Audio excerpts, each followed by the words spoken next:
猎物，却是没能杀人的寒风。老师，对不住了，这次也连累您了。Selamat datang di animasi Donghua Spoiler. Om dan Tante, jangan lupa seruput kopinya, kencangkan sabuk pengaman, mari kita mulai. Pada episode sebelumnya diceritakan, pasukan Taizu dan pasukan Istana Dewa Pemburu kembali menyerang pintu gerbang masuk hutan keabadian. Namun mereka masih gagal, sampai ketika hutan keabadian menyerang balik mereka habis-habisan, yang membuat mereka sedikit tidak percaya dengan tindakan ini. Dan scene pun berganti. Pada saat ini, hutan keabadian menyebarkan gelombang energi ke sekitarnya dengan kecepatan yang sangat cepat. Gelombang ini dalam sekejap menelan kekosongan, di mana pasukan Taizu dan juga pasukan pemburu dewa berada. Dengan kecepatan dari gelombang ini, tidak mungkin untuk memimpin pasukan yang terdiri dari ratusan ribu orang untuk menghindarinya. Tentu saja, hal ini juga berlaku untuk pasukan Taizu dan juga pasukan pemburu dewa. Gelombang ini menyebabkan kehampaan di sekitar hutan berputar-putar dengan liar dan juga menghasilkan energi hisap yang sangat kuat, sehingga energi ini dengan paksa menarik semua pasukan itu ke dalam hutan keabadian. Situasi di sekitarnya langsung berubah. Dengan adegan ini, kehampaan yang awalnya gelap gulita berubah menjadi tempat yang penuh dengan kekacauan. Pada saat ini, mereka telah secara paksa terperangkap di dalam hutan keabadian dan jeritan nyaring terdengar. Hanya beberapa saat setelah energi hisap itu menyerang, jelas ada yang menyentuh aturan di hutan keabadian. Segera, tanaman merambat besar yang tak terhitung jumlahnya muncul dari tanah. Tanaman rambat itu menembak keluar dari tanah seperti ular raksasa. Adegan ini seperti yang dialami Xiaoyan yang sebelumnya. Tanaman merambat itu muncul dari tanah dan meluncurkan serangan sengit pada mereka yang menyentuh aturan hutan keabadian. Kita harus mencari cara untuk mengatasi aturan ini. Jika tidak, seluruh pasukan kita akan dibantai habis, ucap Yuan Wei sambil menghalap keringatnya. Kini, Yuan Wei melihat ratusan ribu orang yang disiksa oleh aturan hutan, dan tampaknya dia tidak berdaya dengan kekuatan aturan yang ada di hutan ini. Satu-satunya cara yang bisa kita lakukan adalah menemukan sosok sang ratu. Jika kita menggunakan semua kekuatan kita untuk melawan aturan ini, maka kita akan benar-benar jatuh ke perangkap wanita itu, ucap Du Chang sambil mengerutkan keningnya.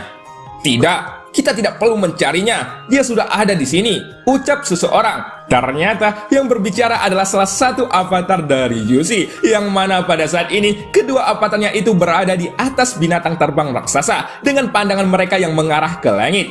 Mendengar ini, semua dewa agung pun langsung berdiri dan mereka melihat ke langit di mana pandangan kedua avatar itu diarahkan. Ternyata di atas hutan keabadian yang kacau ini, mereka melihat sosok yang berdiri di udara. Sosok itu memegang seekor kelinci di tangannya, tetapi binatang ini lebih mirip anjing dengan giginya yang terbuka. Itu benar dia, benar-benar sang ratu. Aku mendengar bahwa setelah dia dibangkitkan, ia sering memegang anjing putih itu, ucap Yuan Wei yang terkejut. Yuan Wei menganggukkan kepalanya dengan sungguh-sungguh dan dia melihat bayangan di sisi yang jauh dengan matanya yang sedikit menyusut. Meskipun dia tidak merasakan tekanan dari sosok sang ratu, sepertinya ketika dia melihat sosok yang berdiri di ujung yang jauh, rasa tekanan dan penindasan tanpa sadar menyapu ke seluruh tubuhnya. Tentu saja, bukan hanya Yuan Wei yang memiliki perasaan ini, tetapi juga Jusi merasakan hal yang sama, karena bagaimanapun juga sang ratu ini adalah orang terkuat di dunia Xuanyin, yang mana tidak ada lagi yang bisa melampaui kekuatannya. Mereka bilang kamu adalah seekor anjing, ucap sang ratu sambil membelai kelinci Bingyun. Sang ratu berkata sambil tersenyum, dan dia berkata kepada kelinci Bingyun dengan wajahnya yang serius. Dasar orang sialan, ucap kelinci Bingyun. Kelinci Bingyun langsung mengaum dan kemudian dia menyeringai dengan wajahnya yang terlihat menyeramkan. Kelinci, wajah itu tidak terlihat sepertimu, ucap sang ratu sambil tersenyum. Sang ratu pun berkata lagi, dan kelinci Bingyun hanya berani menyeringai di pelukannya, seolah-olah dia ingin bergegas keluar, tetapi sang ratu memaksanya untuk tidak bergegas keluar. Namun, tanpa diduga, sang ratu melepaskan pelukannya, yang mana kelinci Bingyun langsung kehilangan kendali dan bergegas keluar untuk menghajar orang-orang itu. Tapi, ketika dia merasakan kehilangan pelukan sang ratu ini, kelinci Bingyun segera bergegas kembali, sampai di mana sang ratu meletakkan tangan di atas kepalanya. Kelinci itu pun kembali menyeringai.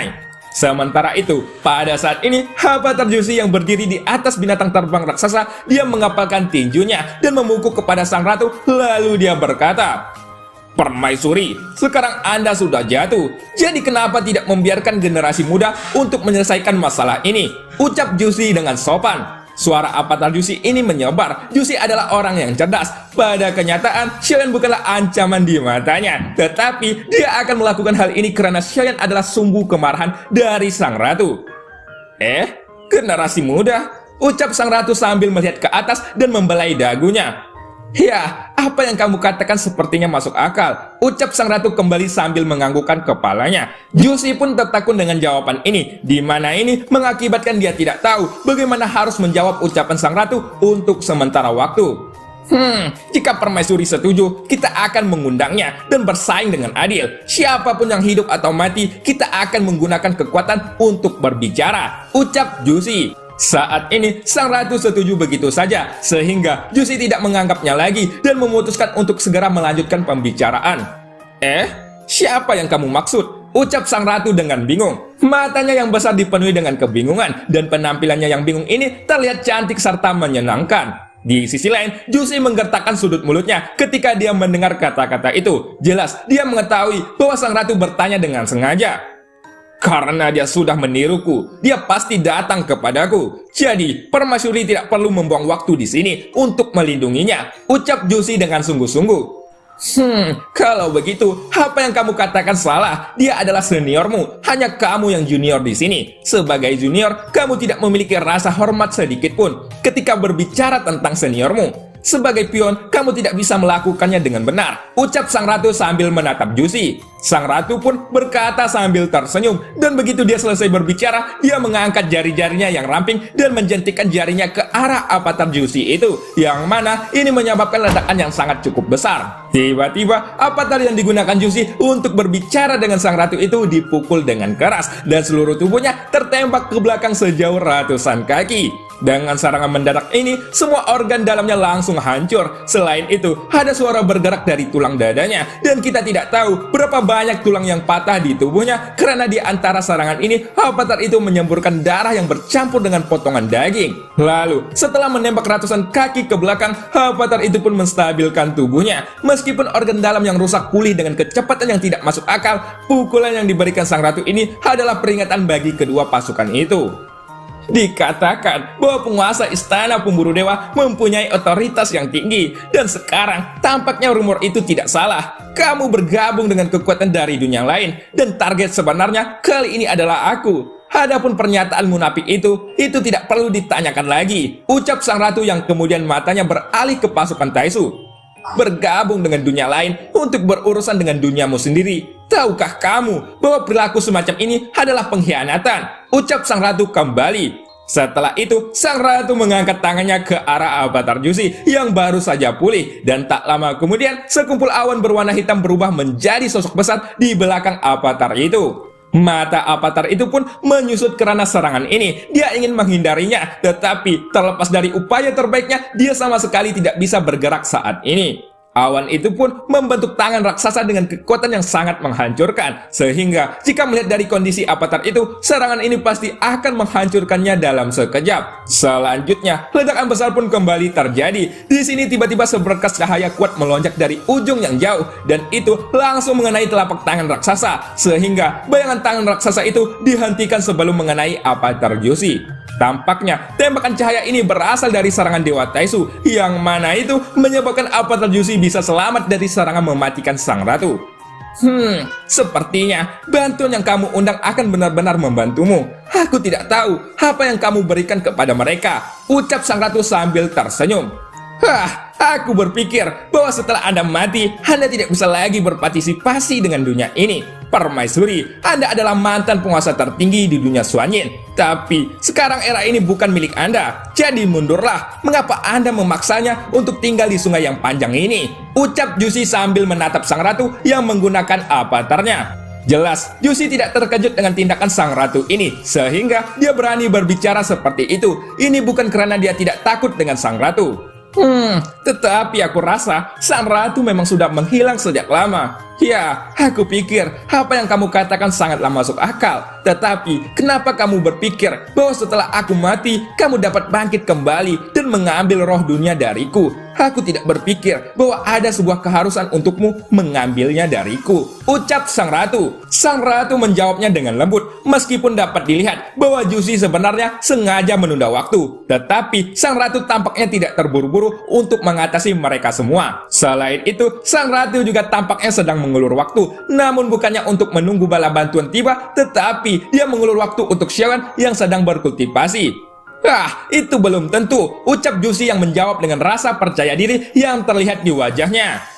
Apakah kamu tidak memikirkan kenapa mereka datang ke dunia Xuanyin? Tanya sang ratu. Jusi pun memandang sang ratu, dan pada saat ini dia benar-benar ragu dengan apa yang telah dia perbuat. Lalu dia memandang pasukan Taisu di sampingnya, seolah-olah mereka lebih mirip nelayan di kapal besar yang berjuang untuk keuntungan kaptennya. Simpelnya, dia menganggap pasukan Taisu adalah sebagai bawahannya. Tapi kenyataannya, Jusi tidak tahu tentang rencana dunia Taisu yang sebenarnya. Dia juga tidak tahu bahwa tujuan sebenarnya dari dunia Taisu di dunia Xuanyin adalah mengumpulkan kekuatan untuk menginvasi dunia Senshi. Bagaimanapun, sumber daya yang terkandung di dalam dunia ini tidak dapat diremehkan. Tapi, Jusi sekarang mungkin tidak mempercayai kata-kata sang ratu sama sekali. Selain masalah ini, Xiaoyan yang terlihat persis sama dengan dirinya membuat Jusi merasakan keanehan yang tidak bisa dipecahkan. Bagaimanapun, sumber daya yang terkandung di dalam dunia ini tidak dapat diremehkan. Tetapi, Jusi sekarang mungkin tidak mempercayai kata-kata sang ratu sama sekali. Selain masalah ini, Xiaoyan yang terlihat persis sama dengan dirinya membuat Jusi merasakan keanehan yang tidak bisa dia pecahkan.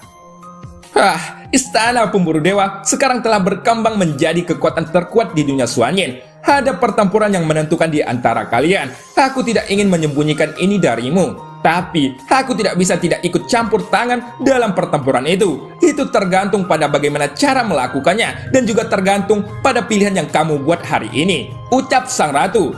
Ketika Jusi terdiam dan memikirkan tentang ucapan sang ratu sebelumnya, sang ratu pun tiba-tiba berkata lagi, yang mana ini membuat keraguan di hati Jusi menjadi semakin kuat. Mata Jusi pun beralih pada pasukan Taisu. Dia adalah orang yang cerdas. Jika tujuan dunia Taisu adalah untuk menyerang dunia Xuanyin seperti yang dikatakan sang ratu, maka istana pemburu dewa mereka pasti akan menjadi musuh pertama yang akan dihancurkan.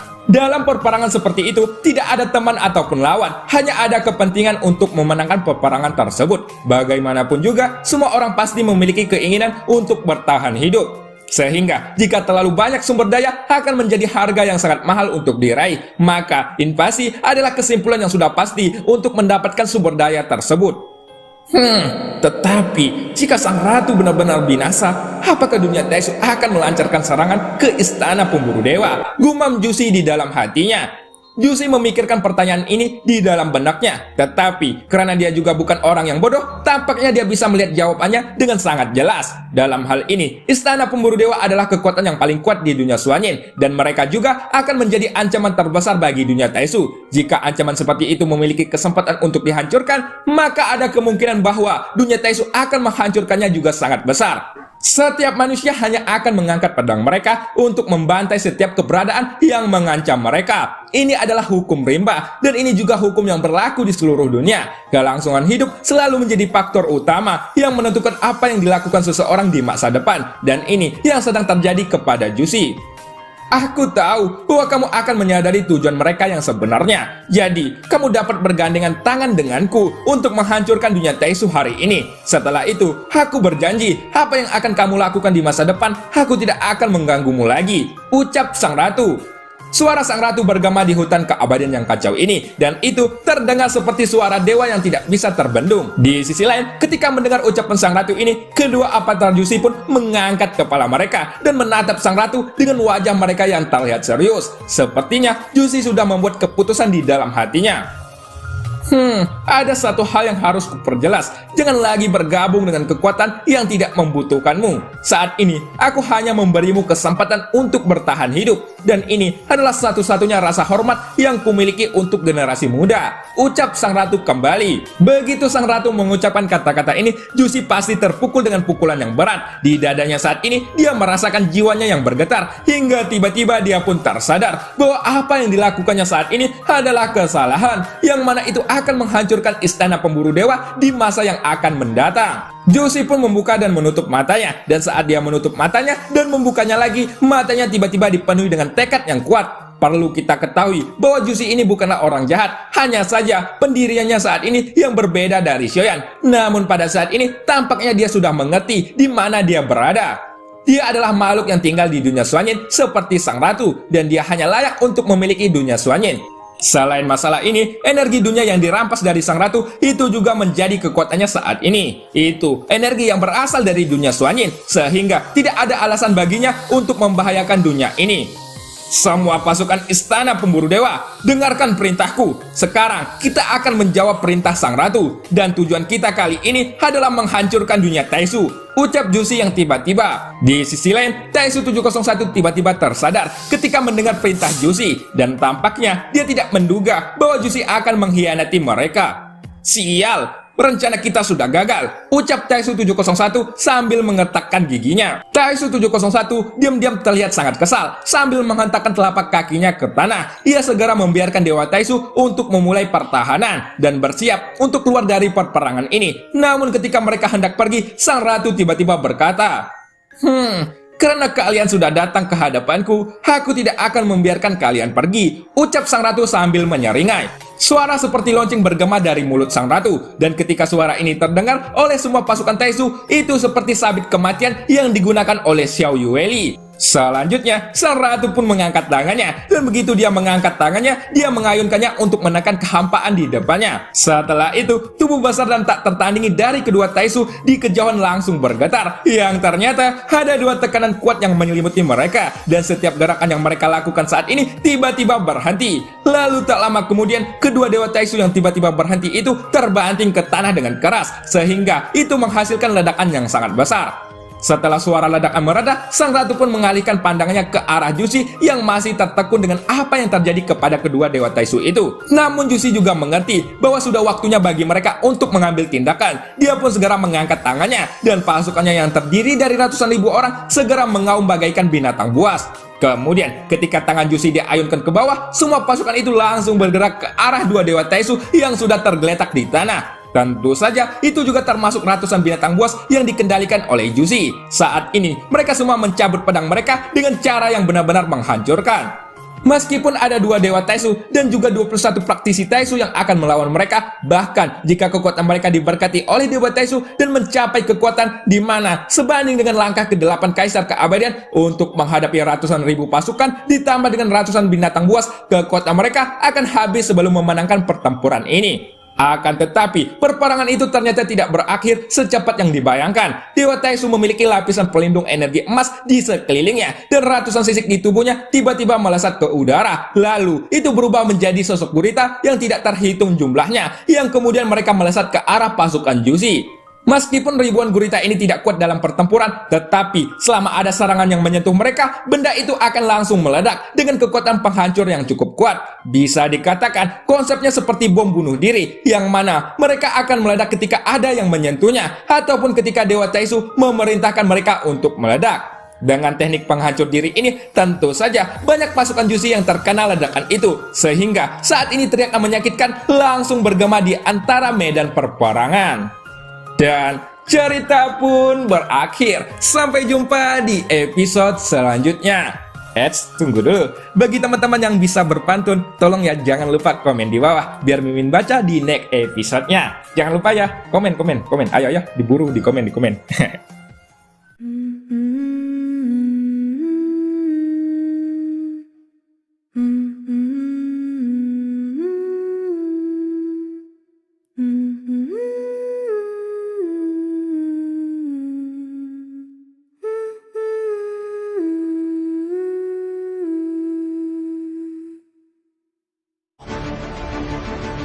一旦被他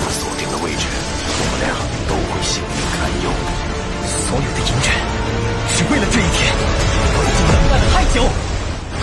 今天若是你能够安然无恙地走下擂台，萧炎从此不再踏进迦南学院半步。他迟早会发现的。既然如此，就给他一个惊喜吧。今天他不会让你们两人彻底的闭上嘴。就算他还活着，你们之间也绝不可能。